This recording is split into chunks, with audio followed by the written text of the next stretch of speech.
Muy buenos días con todos. Mi nombre es Lilian Memín Calderón Mena. Soy médico residente de segundo año en la especialidad de psiquiatría por parte de la Universidad Mayor de San Marcos y estoy realizando actualmente la especialización en el Hospital Hermilio Valdizán. El tema que hoy voy a tratar como telecapacitación es la depresión infantil y cómo detectarla en el primer nivel de atención.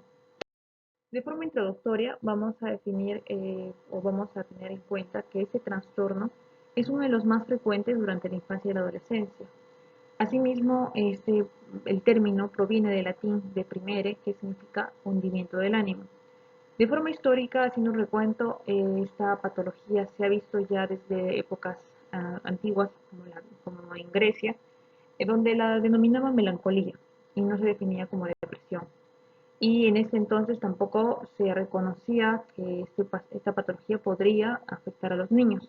Y recién es en el siglo XX que empieza a estudiarse más en este grupo etario. Asimismo, en la epidemiología se ha observado que los preescolares presentan esta patología entre 1 o 2% y este porcentaje aumenta en los adolescentes, llegando a estar entre 3 al 8%, afectando más al sexo femenino. Y en el Perú específicamente, en un estudio realizado en el año 2020, se observó que entre los estudiados se observó que 1.700.000 niños presentaban síntomas depresivos en un 3.5% en el grupo etario de 6 a 10 años y un 8% en adolescentes, coincidiendo con lo que indican los datos mundiales, ¿no? Asimismo, en este estudio observaron que el 18% presentaban conductas suicidas, ya sea con el pensamiento o con el intento o planificación suicida, lo cual resultó ser alarmante, dado que es casi un 20%, es casi la quinta parte de la población estudiada en este entonces, ¿no? Ahora, la depresión se define como la persistencia de tres síntomas ejes, las cuales son, bueno, una de ellas es la tristeza, que es como que el común denominador, y otras dos que se deben de evaluar y buscar son la anedonia o pérdida de interés o placer en este caso, y la irritabilidad. Esta última, la irritabilidad, es uno de los síntomas clave que nosotros debemos de tener en cuenta al momento de evaluar a los niños. Estos no van a presentar la típica depresión en la que o sea, no va a ser la típica depresión que nosotros observamos en los adultos. No, en un adulto podremos ver, por ejemplo, que se aísla o que se pone triste, que está llorando todo el día, que no quiere hacer nada, pero en un niño no suele ocurrir esto, porque ellos no lo manifiestan como tal, sino los vemos más irritables. Entonces, posiblemente verlo irritable pensamos que es más algo conductual y no le tomamos la debida importancia, o no sospechamos en este caso de un tipo de diagnóstico como la depresión, ¿no? En el DSM-5 difiere con respecto al CIE-10 por el deterioro funcional relacionado con este cambio de ánimo. En el DSM-5 sí lo considera, o sea que este cambio de ánimo, estos síntomas deberían provocar un deterioro funcional. Sin embargo, el CIE-10 no establece este deterioro funcional como un criterio diagnóstico. También tengamos en cuenta que la etiología es multifactorial. En este caso vamos a hablar del eje biológico, psicológico y social, o de forma resumida biopsicosocial. ¿Qué quiere decir? Que tiene que ver un campo biológico como la herencia genética, o se puede decir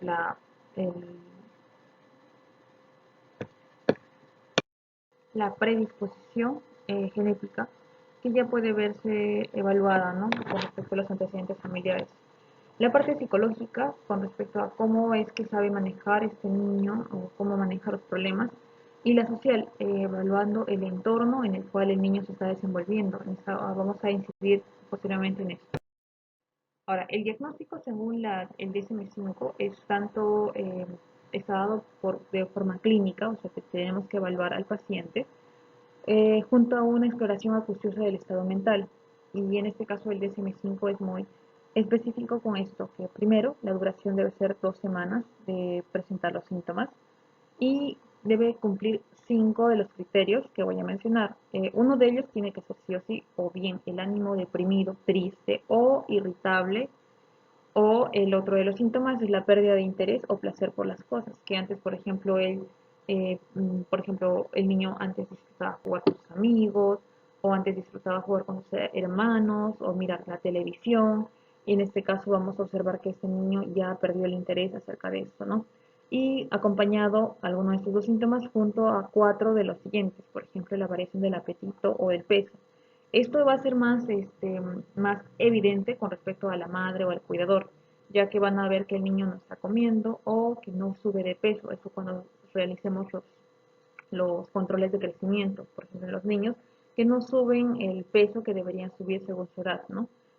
Otro de los síntomas, el insomnio, la dificultad para dormir o la hiperinsomnia, o sea, mucho sueño. En este caso vamos a observar que los padres observan al niño muy cansado, que lo ven dormir o que tiene mucho sueño, pese a haber dormido durante la noche. Entonces, ojo con esto cuando empecemos a evaluar a un niño. Otro de los síntomas puede ser el retraso o la agitación psicomotriz. Con retraso me refiero a que el niño se vuelve más aletargado, más lento, que quiere decir que como que está aún más cansado. Y eso tiene que ver con el siguiente síntoma, que es la pérdida de energía o la fatiga. El niño ya no va a estar pila. Normalmente un niño le gusta jugar, le gusta saltar, explorar su mundo externo. En este caso vamos a ver a un niño aletargado. O en el otro extremo podríamos verlo con agitación psicomotriz, ¿no? Con mucha energía o tal vez muy irritable con este aspecto. También podríamos observar sentimientos de inutilidad o culpa. Esto ya preguntándole más al niño o en niños que sepan más hablar o manifestar sus sentimientos o sus pensamientos, ¿no? Y esto muchas veces está ligado con respecto a los problemas familiares que existen. Por ejemplo, si hay alguna separación de los padres, este niño va a empezar a presentar culpa acerca de por qué los padres se separan o por qué ellos pelean, o en el caso de que haya, por ejemplo, algún fallecimiento, puede empezar a presentar culpa por este mismo fallecimiento. O también el sentimiento de inutilidad. No sirvo. Eso es lo que dice el niño. No sirvo.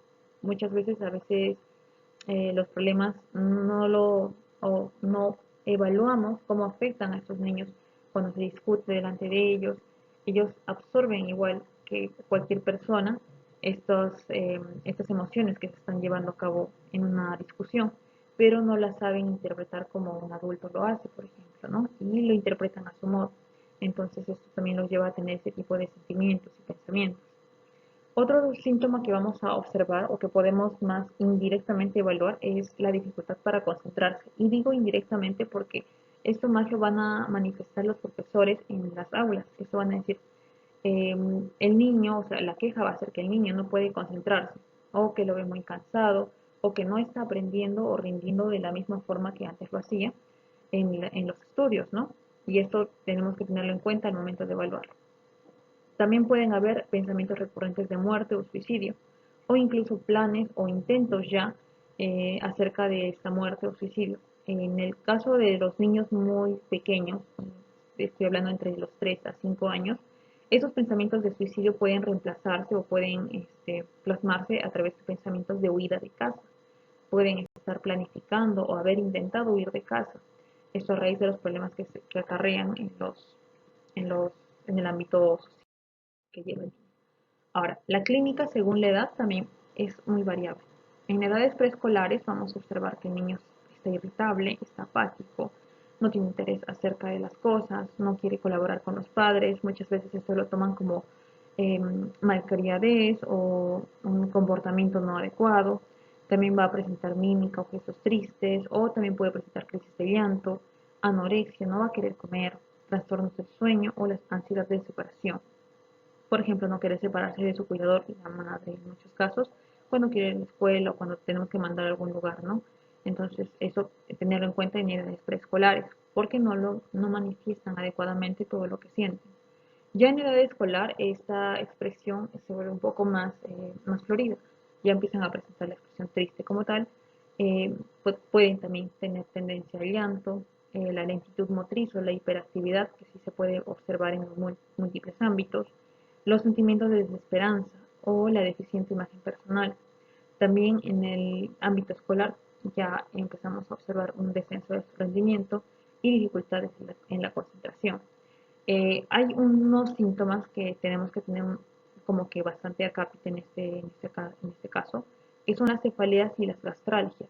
¿Qué quiere decir? En este caso los niños van a empezar a presentar dolores que vamos a tratar de explicarlos que son de origen físico, pero más que físico, estos dolores van a ser más de tipo psíquico.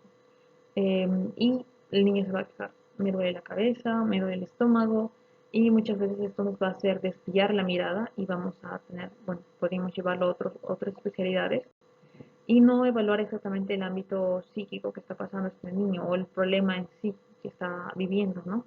En este momento. Entonces, también tener en cuenta eso cuando, por ejemplo, hay niños que son llevados a múltiples especialistas y no se les encuentra nada, observar si este niño o evaluar si no está presentando tal vez una depresión que está camuflada por estos síntomas físicos.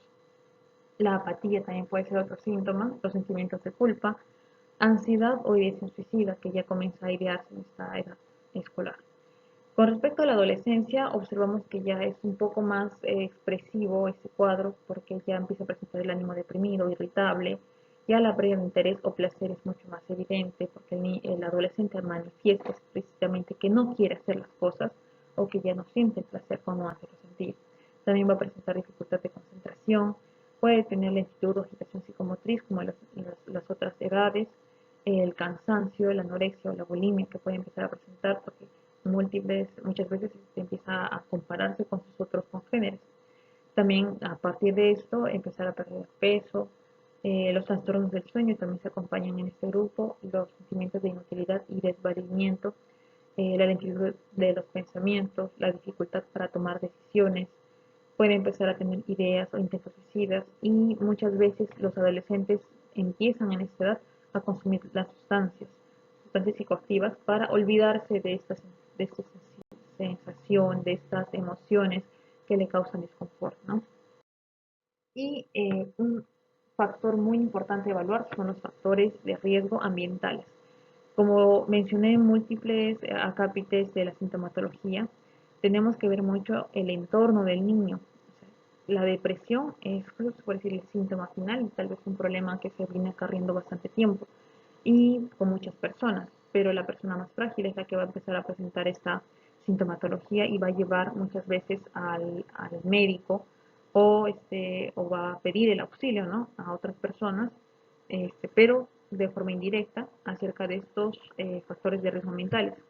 Tenemos que evaluar en el caso de los niños que los padres se encuentren bien de salud y podemos ver que en este caso, si es que los padres presentan algún tipo de trastorno psiquiátrico o depresión parental, puede aumentar incluso el riesgo de que el niño lo padezca.